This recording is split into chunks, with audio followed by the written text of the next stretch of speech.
Hello students. तो हम लोगों ने लास्ट लेक्चर में एनटीएससी के जो आपका शीट नंबर 2 है, वर्कशीट नंबर 2, उसके अंदर हम लोगों ने 14 एमसीक्यू किए थे, है ना। अब यहाँ पर देखिए how many time, question number 15 से हमारा बाकी था। क्वेश्चन नंबर 15 को देखिए बेटा। Question number 15, how many times does the polarity of an AC supply of frequency 50 Hz change in 1 second, है ना। तो देखिए फ्रीक्वेंसी इज नथिंग बट ये वाला आपके पास 50 हर्ट्ज है ना। तो 50 फ्रीक्वेंसी का मतलब क्या हो रहा है? Frequency is number of cycles, number of cycles per unit second या पर यूनिट टाइम। फ्रीक्वेंसी का मतलब होता है पर यूनिट टाइम। अच्छा, अब यहां से ये पॉजिटिव से नेगेटिव हुआ 1, ये वाला एक साइकिल हो गया। ये वाला एसी करंट जो है ना बेटा, ये वाला आगे बढ़ेगा, यहां पर कम होगा और वापस जो मतलब एक साइकिल के अंदर इन 1 साइकिल, है ना, पोलैरिटी एक और यहां पर एक, मतलब ये पॉजिटिव और नेगेटिव पोलैरिटी चेंजेस। पोलैरिटी जो है 2 बार चेंज हो रही है। तो हमारे पास तो 50 साइकिल है, तो ये कितनी बार चेंज हो जाएगी? तो ये वाला हो जाएगा 2 × 50 मल्टीप्लाइड बाय 1, मतलब आपके पास 100 टाइम्स पोलैरिटी उसकी चेंज होगी, है ना। तो यहाँ पर how many times does the polarity of an AC supply of frequency 50 Hz change in 1 second? तो देखिए एक साइकिल मतलब ये एक साइकिल का 2 पोलैरिटी, 2 बार पोलैरिटी चेंज होती है एक सेकंड में, पॉजिटिव और नेगेटिव। तो यहाँ पर जो है आपके पास कितने बार जो है चेंज होगी 50 में, तो 100 टाइम्स आपके पास ये पोलैरिटी चेंज हो जाएगी। सही है बेटा, आपको दिख रहा है। अब हम लोग जो है बात करेंगे नेक्स्ट क्वेश्चन की, है ना। तो ये क्वेश्चन को वीडियो को पॉज करके इस क्वेश्चन की नोट बनाएंगे। अब हम लोग बात करेंगे यहाँ पर आपके पास क्वेश्चन नंबर 16 की। A small rod is wound with certain coils and current is allowed for some time when the rod is taken out. If it is found not to attract iron, the material may be of copper, cobalt, steel or nickel. अब देखिएगा बेटा, यहाँ पर ये question जो है ना, it is something which is related with the magnetic effect of electric current. अब देखिए यहाँ पर आपके पास एक रोड है ना, if you allow the heavy current to pass, है ना, if you allow heavy current to pass through it, है ना, तो अगर ये फेरोमैग्नेटिक मटेरियल हुआ ना, कौन सा? Ferromagnetic material. Ferromagnetic material are the materials which easily acquires magnetic properties, है ना। तो फेरोमैग्नेटिक मटेरियल कौन से मटेरियल होते हैं? those materials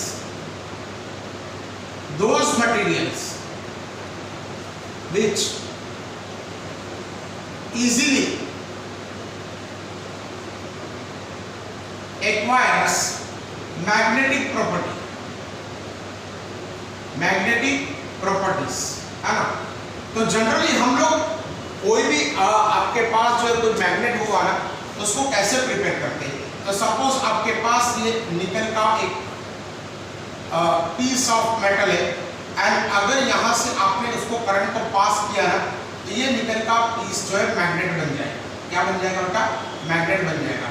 अब ये हेवी करंट अगर इसमें से पास किया तो ये मैग्नेट बनना चाहिए। किसको? फेरोमैग्नेटिक मटेरियल को। अब फेरोमैग्नेटिक मटेरियल की एक लिस्ट है जो मैं आपको जो है PDF में दूंगा। वो फेरोमैग्नेटिक मटेरियल में कॉपर नहीं आता। Copper is not a ferromagnetic material. Copper जो है ना बेटा, ये फेरोमैग्नेटिक मटेरियल आपके पास नहीं है। कोबाल्ट है, स्टील है और निकल है।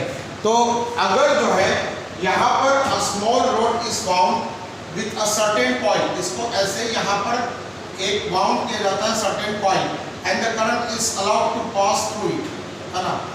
तो यहाँ पर जो है अगर इसके अंदर मैग्नेटिक प्रॉपर्टी नहीं आती तो ये material must be of copper. इसका होगा बेटा कॉपर का ही ये मटेरियल होगा। तो कॉपर जो है ये फेरोमैग्नेटिक मटेरियल नहीं है, ठीक है ना। अब देखिए यहाँ पर जो है ये कॉपर जो है it is not a ferromagnetic material. तो ये अगर आपके पास स्टील हुआ तो भी मैग्नेट बन जाएगा, निकल हुआ तो भी मैग्नेट बन जाएगा, कोबाल्ट हुआ तो भी मैग्नेट बन जाएगा, but copper is not a ferromagnetic material, है ना। तो answer will be we can say copper. फिर उसके बाद हम लोग बढ़ेंगे question number 17। Question number 17, identify the incorrect statement. अब ये इसमें से इनकरेक्ट स्टेटमेंट को आइडेंटिफाई कीजिए। Magnetic field lines due to circular coil is, magnetic field line due to circular coil. अब ये सर्कुलर कॉइल है ना, ये एक्चुअली ये टॉपिक हमारा नेक्स्ट वो चैप्टर में उसके अंदर है। अगर यहाँ से ये वाली मैग्नेटिक फील्ड लाइन, ये वाले करंट पास किया गया ना, तो magnetic field lines will be like this, है ना। यहाँ से मैग्नेटिक फील्ड लाइंस आपको ऐसे मिलेगी, है ना। So this is going to be the magnetic field lines, circular near the wire, straight along the axis, leaving both the planes perpendicular to the plane, है ना। तो यहाँ पर इनकरेक्ट क्या होगा, तो यहाँ पर वायर के जो नियर है, ये वायर के नियर में देर भी सर्कुलर, ये करेक्ट स्टेप। यहाँ पर ये करेक्ट सर्कुलर हो जाएगी, near the wire, straight along the axis, straight ही along the axis, leaving both the planes, मतलब ये प्लेन को भी लीव कर रही है और वो प्लेन को भी ये लीव कर रही है ना। ये करेक्ट नहीं है, ये प्लेन के अंदर एंटर कर रही है, ये प्लेन के अंदर हमको एंटर कर रही है, और यहाँ से जो है all the magnetic field lines are leaving. तो ये प्लेन जो है ना, it is entering from this side and it is leaving that side. So incorrect statement is 3। Incorrect statement हमारे पास क्या हो जाएगा, 3 हो जाएगा। फिर उसके बाद हम लोग 18 की बात करेंगे, इसकी बात करेंगे हम लोग 18 की। A moving charge experience maximum force when the angle between velocity and magnetic field is. अब देखिए, ये जो मूविंग चार्ज है ना, suppose this is an electron, है ना, तो ये मूविंग चार्ज हो गया। तो ये moving charge experience maximum force. अब यहाँ पर जो है मैग्नेटिक फील्ड लाइंस सपोज आपके पास ऐसी, एक्चुअली जो है ना, ये वाला भी टॉपिक जो है, मतलब ये वाला भी जो आपके पास है क्वेश्चन जो है, it is related to the next theory जो हम लोग पढ़ेंगे, है ना, उसके बारे में मैं समझा दूंगा। तो आपको इतना याद रखना है कि ये वाला चार्ज और मैग्नेटिक फील्ड के बीच का 90 का एंगल हुआ ना, कितना का 90 का एंगल, तो इस पर मैक्सिमम फोर्स लगेगा, इस पर इलेक्ट्रॉन पर आपको कितना फोर्स लगेगा बेटा, मैक्सिमम फोर्स लगेगा। इसका डिस्कशन हम लोग करेंगे, ऐसा नहीं कि इसका डिस्कशन हम लोग छोड़ देंगे, इसका डिस्कशन हम लोग करेंगे जब मैं आपको ये वाला फॉर्मूला पढ़ाऊंगा, F bar is equal to I into L bar plus B bar. ये वाला जो मैं आपको फॉर्मूला पढ़ाऊंगा इसके बारे में, ये आपको एक फॉर्मूला जो है मैं पढ़ाऊंगा अभी नेक्स्ट थियरी में। तो ये वाला क्या हो जाएगा कि ये दोनों के बीच में अगर 90 का एंगल बनता है ना, ये दोनों के बीच में, तो ये इलेक्ट्रॉन पे मैक्सिमम फोर्स लगेगा, मतलब इलेक्ट्रॉन का डिफ्लेक्शन आपका मैक्सिमम हो जाएगा, ये वाला आपके पास। अब ये वाला क्वेश्चन नंबर 18 हो गया। अब क्वेश्चन नंबर 19 को देखिए, magnetic field lines caused by solenoid are closed loops start at north end uniform everywhere. तो अब ये मैग्नेटिक फील्ड जो है ना, ये मैग्नेटिक फील्ड जो सोलेनॉइड से बनती है, सोलेनॉइड का क्या मतलब हुआ, solenoid is nothing but it is a coil bound in a circular shape. तो ये वाली आपके पास सोलेनॉइड है ना, तो ये वाला सोलेनॉइड है। तो सोलेनॉइड इज, यहाँ पर अगर आप देखोगे magnetic field caused by solenoid are caused, है ना। तो देखिए यहाँ पर ये सोलेनॉइड की जैसी मैग्नेटिक फील्ड बनती है ना, वैसे ही मैग्नेटिक फील्ड आपको बार मैग्नेट में भी मिलेगी। तो बार मैग्नेट में यहाँ पर नॉर्थ से निकलेगी, साउथ पे एंटर होगी, नॉर्थ से निकलेगी, साउथ पे एंटर होगी, है ना, नॉर्थ से निकलेगी, साउथ पे एंटर होगी। तो ये वाला आपके पास हो जाएगा नॉर्थ एंड साउथ, है ना। ये वाला आपके पास जो है magnetic field lines caused by solenoid are caused, सही है, क्लोज लूप भी सही है, start at north end south end भी सही है, यूनिफॉर्म एवरीवेयर।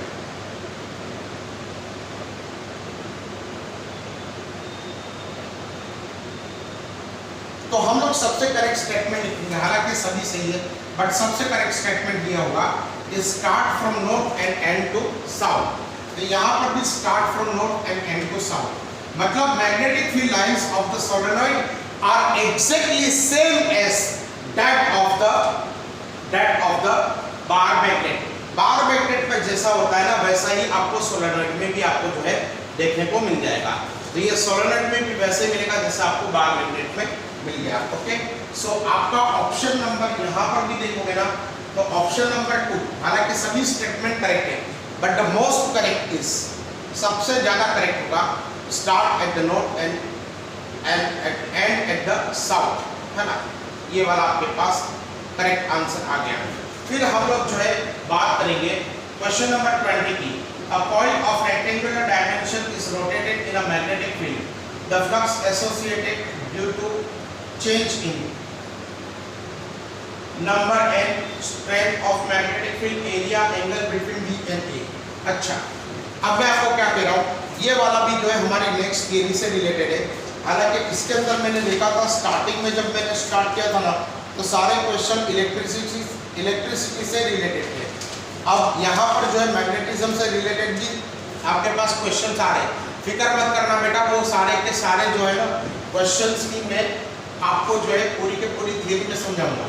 देखिए यहाँ पर आपके पास ये वाली कॉइल है, ये वाली आपके पास कॉइल है।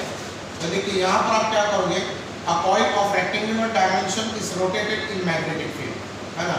तो ये मैग्नेटिक फील्ड के अंदर जो है रोटेट कर रही है। The flux associated with the change in.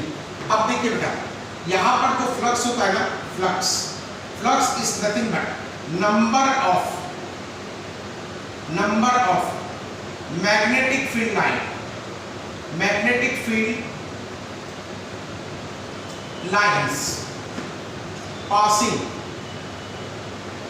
passing through a given cross-sectional area, a given cross-sectional area, है ना। तो यहाँ पर आप क्या देखोगे कि सपोज यहाँ पर ये लाइन्स जाती है, ये पहली लाइन देखो, it is entering like this, ये वाली दूसरी, ये वाली तीसरी, 4 5 6 7 8 9 10 ऐसी लाइन भी है ना। तो ये वाला अगर देखिए यहाँ पर जो है ये lines are coming from your side and it is entering to this. अगर मैं इसका एंगल चेंज करूंगा, if I change the angle like this, इसको मैं चेंज कर दूंगा, so what will happen, number of lines entering this page और entering this coil will change, reduce हो जाएंगे ना। तो यहाँ पर क्या हो जाएगा, ये वाला रिड्यूस हो जाएगा, तो फ्लक्स क्या हो जाएगा, चेंज हो जाएगा, है ना। तो यहाँ पर आपके पास क्या हो जाएगा, answer 4, angle between B bar and A bar, angle between B and A. अभी मैं आपको बता दूं, ये बी जो है ना ये मैग्नेटिक फील्ड है, मैग्नेटिक फील्ड है, और ए जो है ना वो एरिया है। अब ये जो मैं आपको एक बात बता दूं, एरिया भी वेक्टर क्वांटिटी है, एरिया भी वेक्टर क्वांटिटी है बेटा। Area itself has the direction, अभी आपको नहीं पढ़ाया जाता लेकिन मैं बता रहा हूँ आपको कि area is a vector quantity. आपको एरिया की डायरेक्शन भी जो है आपको बाद में पढ़ाई जाएगी 11th में। तो area is a vector quantity, ये वाला जो है आपको आगे पढ़ाया जाएगा। तो अगर देखिए यहाँ पर जो है, यहाँ पर कितनी number of field lines, suppose 100, अगर आपने ये इसको चेंज किया तो number of field lines entering this page और दिस कॉइल विल चेंज और रिड्यूस, तो ये वाला आपके पास हो जाएगा रिड्यूस, है ना। अब क्वेश्चन नंबर 21 को देखिए, a proton is moving towards north with velocity of 1.5, 21 का मैं पढ़ा हूँ, है ना। तो a proton is moving towards north with a velocity of 1.5 into 10⁷ metre per second in a uniform magnetic field of 5 tesla directed eastward, the magnetic force experienced is. Okay बेटा, अब देखिए ये वाला आपके पास क्वेश्चन जो है ये वाला है आपके पास अ प्रोटॉन। तो ये वाला आपके पास प्रोटॉन हो गया। तो प्रोटॉन पे चार्ज कितना होता है, charge on proton is 1.6 into 10⁻17 coulomb, है ना। तो चार्ज ऑन प्रोटॉन, ये वाला प्रोटॉन है, charge on proton is 1.6 into 10⁻17 coulomb, है ना। Now it is moving with velocity, ये वेलोसिटी जो है ना ये वेलोसिटी आपके पास कितना है, तो ये वाला वेलोसिटी आपके पास 1.5 into 10⁷ metre per second, very high velocity, it is going to be a great velocity, है ना। तो ये वाला 1.5 and magnetic field of 5 tesla, that is magnetic field. Now the velocity is in this direction and magnetic field is in this direction, and the magnetic field is given here is how much magnetic field is given here, it is 5 Tesla, है ना। तो magnetic field जो इसके बारे में मैं बताऊंगा बेटा, आप फिक्र मत करना मैग्नेटिक फील्ड के बारे में. अभी जो ये जो हमारा नेक्स्ट लेक्चर आएगा, मतलब नेक्स्ट लेक्चर में ये सारी चीज़ों के बारे में डिस्कस करूंगा, है ना. तो यहाँ पर मैग्नेटिक फोर्स कितना होगा, ये होगा QVB, ये वाला आपके पास एक मैग्नेटिक फोर्स का फॉर्मूला है. Q is charge, V is velocity and B is magnetic field. तो ये वाला हो जाएगा 1.6 into 10⁻17 और ये वाला हो जाएगा 1.5 into 10⁷ and B is equal to 5 Tesla. तो अगर आप जो है यहाँ पर मल्टीप्लिकेशन करोगे तो ये तीनों का मल्टीप्लिकेशन हो जाएगा 8 और ये वाला हो जाएगा 1.5, मतलब 16 5 सा 80 and 80 मल्टीप्लाई बाय 15 तो 1200 है ना. और ये 1 और ये 2 मतलब 12 into we can say 10⁻10. तो ये वाला हो जाएगा 1.2 into 10⁻9 Newton will be the force. ये वाला आपके पास हो जाएगा. अच्छा ये है आपके पास 2 ऑप्शन, मतलब ऑप्शन 2 में ये वाला आपके पास है ना. तो ऑप्शन 2 इज करेक्ट वन. ये कौन सा है बेटा आपके पास, ऑप्शन नंबर 2 जो है वो करेक्ट है ना. तो ये वाला आपके पास जो है आंसर इतना आ जाएगा, ठीक है ना. अब हम लोग नेक्स्ट क्वेश्चन की तरफ बढ़ते हैं. नेक्स्ट क्वेश्चन जो है हमारे पास क्या है, तो नेक्स्ट क्वेश्चन हमारे पास ये है 22. A straight conducting wire is placed parallel to and over a compass needle, है ना. The deflection in the needle, okay. चलिए बेटा अब लोग नेक्स्ट क्वेश्चन की तरफ बढ़ते हैं. नेक्स्ट क्वेश्चन हमारे पास क्या है, तो नेक्स्ट क्वेश्चन हमारे पास ये है कि अगर आप देखोगे यहाँ पर नेक्स्ट क्वेश्चन 22 नंबर, अ स्ट्रेट कंडक्टिंग वायर, है ना, is placed parallel and over the compass needle. यहाँ पर ये कंपास नीडल ये वाला आपके पास कितना हो जाएगा, ये वाला. The deflection in the needle becomes opposite when the direction of the current is reversed. Remains in the same direction even on the reversing direction of the current. Keep fluctuating on passage of the current in any direction is negligible or reversing. देखिए अगर आपने ये direction में current को चलाया ना, तो अगर ये वाली नीडल जो यहाँ थी उसका डिफ्लेक्शन ऐसे हुआ, उसका डिफ्लेक्शन ऐसे हुआ, तो यहाँ पर अगर चलाएंगे तो इसका डिफ्लेक्शन कैसे होगा, ऐसे होगा. मतलब यहाँ पर जो है अगर डिफ्लेक्शन ऐसे हुआ तो यहाँ पर डिफ्लेक्शन जो है ऐसे होगा. तो देखिए ऑप्शन ए इज करेक्ट, है ना. तो यहाँ पर क्या होगा, ऑप्शन 1 इज करेक्ट. क्या होगा, a straight conducting wire is placed parallel to and over a compass needle. The deflection in the needle becomes opposite when the direction of the current is reverse. अगर direction of the current को आप change करते हो ना तो इसका deflection भी आपके पास डिफरेंट होगा, ठीक है ना. तो ये वाला आपके पास क्वेश्चन नंबर 22 हो गया. अब हम लोग बात करेंगे क्वेश्चन नंबर 23 की. कौन सा क्वेश्चन हो जाएगा बेटा, 23, है ना. तो ये वाला आपके पास क्वेश्चन नंबर 23 की बात करेंगे हम लोग. अब ये होगा 2 long wires carrying current in opposite direction perpendicular to the plane of paper are at a distance r from the point. The magnetic field at point is proportional. Magnetic field at that point is proportional.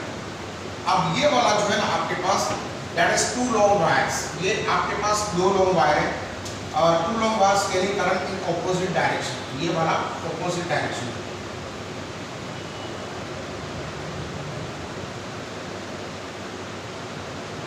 Two long wires carrying current in opposite direction perpendicular to the plane of paper are at a distance r from the point.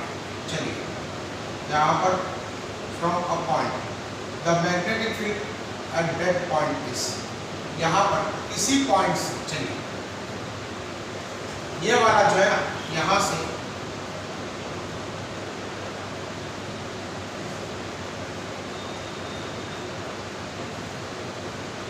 let me write like this कि approximate distance from this two point is r, है ना। तो यहाँ पर आपके पास क्या हो जाएगा, the two magnetic long wires carrying current opposite direction perpendicular to the plane, the magnetic field। अब देखिए बेटा एक्चुअली क्या होगा, मान लो यहाँ पर जो मैग्नेटिक फील्ड इससे प्रोड्यूस होगी ना, ये मैग्नेटिक फील्ड आपको मैं पढ़ाऊंगा। तो मैग्नेटिक फील्ड की direction, the direction of the magnetic field due to this wire can be found out easily by taking the right hand thumb rule. What this rule says that put your thumb in the direction of the current and curl your finger in the direction of the wire, and here the opposite current, opposite direction के लिए आपको क्या करना पड़ेगा, curl your finger in the direction bounding the wire। तो यहाँ से जो मैग्नेटिक फील्ड प्रोड्यूस होगी ना, ये वाली इस डायरेक्शन में होगी, इट इज लाइक दिस, और ये वाली मैग्नेटिक फील्ड ये डायरेक्शन में होगी। Now these two magnetic field will cancel the effect of each other. These two magnetic field will cancel the effect of each other. That means the magnetic field produced by this wire number 1 will be cancelled by magnetic field produced by wire number 2. Why? Because direction of the magnetic field due to current number 1 will be the direction of the curled finger, and you will have to find out the direction in this way. So यहाँ पर जो magnetic field होगी ना, उसको ये cancel कर देगा, मतलब यहाँ पर कोई भी मैग्नेटिक फील्ड ही नहीं होगी। So answer is cancer zero. Will discuss this, है ना, ये थियरी हम लोग डिस्कस करेंगे। तो ये वाला हो जाएगा आपके पास जीरो। फिर आपके पास जो है क्वेश्चन नंबर 24 की बात करेंगे। तो 24, at every point the current carrying circular loop, the concentric circle representing the magnetic field around would become larger and larger as they move away from the wire, so large that the center of the circular that they look as straight lines, both 1 and 2, neither 1 and 2। बहुत simple है देखिए, मैं आपको बता दूं 24 के अंदर कि देखिए यहाँ पर अगर आप देखोगे तो at every point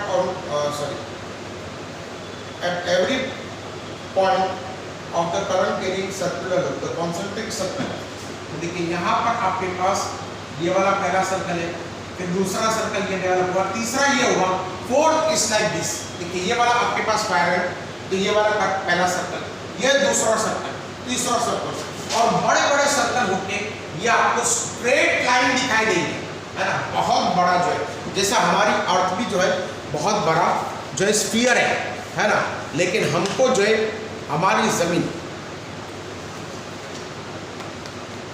जो लैंड है वो हमको कैसे दिखाई देती है, because the earth is very having very large diameter. So हमको ये सर्कल कैसा दिखाई देता है, स्ट्रेट दिखाई देता है। तो यहाँ पर larger and larger as we move away from the wire, तो and so large that the centre of the circle of the loop that they look like a straight line. ये दोनों करेक्ट है। सो ऑप्शन 3 बोथ 1 and 2 ये वाला जो है आपके पास correct है ना। तो ये वाला जो है आपके पास 24 जो है इट इज, इसका आंसर आ जाएगा आपके पास 3। फिर 25 को देखिए, in order to find out the direction of the induce current, है ना, तो इंड्यूस करंट की डायरेक्शन को ढूंढने के लिए हम लोग Fleming left hand rule, Fleming right hand rule, या राइट हैंड थंब रूल, या स्क्रू रूल। तो आप जो है फ्लेमिंग का लेफ्ट हैंड रूल, ये आपकी टेक्स्ट बुक में, 10th की टेक्स्ट बुक में है ना, तो फ्लेमिंग्स का लेफ्ट हैंड रूल आप यूज़ करते हो। इन ऑर्डर 25 जो है इसके अंदर ये वाला फ्लेमिंग का लेफ्ट हैंड रूल जो है ये आप यूज़ करते हो in order to find out the induce current in one use. तो ये वाला आप उसको ढूंढते हो। अब देखिए, मतलब ऑप्शन 1 इज करेक्ट है ना। और यहाँ पर MRI stands for magnetic resonance imaging. जो MRI करवाते हैं ना, जो हमारे कोई जो है बीमार वगैरह हो गया, तो अगर MRI करवाना है तो MRI का मतलब होता है मैग्नेटिक रेजोनेंस इमेजिंग, है ना। तो मैग्नेटिक रेजोनेंस इमेजिंग। फिर question number 27, which of the following instrument is use to measure magnetic field. Thermometer नहीं टेम्परेचर के लिए, पायरोमीटर नहीं टेम्परेचर के लिए, हाइग्रोमीटर नहीं, फ्लक्स मैट क्या हम लोग यूज़ करते हैं मैग्नेटिक फील्ड को मेजर करने के लिए? फ्लक्स मैट इज यूज्ड, है ना। तो ये वाला हो जाएगा फ्लक्स मैट इज यूज्ड। अब देखिए क्वेश्चन नंबर जो 28 है ना, वो अब जो है इलेक्ट्रिसिटी पे आ गया। अब जो है क्वेश्चन नंबर 28 जो है वो इलेक्ट्रिसिटी पे आपके पास आ गया। तो अगर हम लोग क्वेश्चन नंबर 28 की बात करेंगे तो क्वेश्चन नंबर 28 आपके पास इलेक्ट्रिसिटी पे आ गया। अब 3 resistances A, B and C are connected as shown in the figure. तो ये वाला आपके पास A हो गया, ये वाला आपके पास B हो गया और ये वाला आपके पास जो है C हो गया, है ना। तो ये कितना हो गया? A 6 ओम, ये आपके पास पता नहीं कौन सा B है कौन सा, लेट अस से ये B हो गया, ये 3 ओम। B जो है वो आपके पास 3 ओम है और जो है यहाँ पर C जो है वो आपके पास 2 ओम है ना। ये वाला आपके पास 2 ओम है ना। तो यहाँ पर क्या है? 3 resistances are connected, their resultant resistances. तो ये दोनों देखिए, ये दोनों पैरेलल में है। तो इसका हम लोग कैसे करेंगे? ये तो सीरीज में हो गया, तो ये 6 will be as it is. अब ये दोनों का जो है लेट अस से दोनों का इक्विवेलेंट रेजिस्टेंस R1 होता है। तो R1 is equal to 3 × 2 upon 3 + 2। ये वाला हो जाएगा 6/5। अब ये 6/5 ये वाला हो गया 6/5। अब ये दोनों का एडिशन कर देना है। तो हमारे पास कितना हो जाएगा? 6 + 6/5, क्योंकि ये दोनों देखिए बेटा सीरीज में है ना। ये वाला कितना हो जाएगा? 6 × 5 = 30 + 36/5 इज द करेक्ट आंसर। तो 36/5 को अगर हम लोग करेंगे तो that comes out to be we can say 7.2, है ना। तो ये वाला आपके पास कितना आ जाएगा? 7.2, ठीक है बेटा। अब क्वेश्चन नंबर 29 को देखिए, which of the following statement is not true, है ना। क्वेश्चन नंबर 29 को देखिए, इसको वीडियो को पोस्ट करके नोट बनाइए।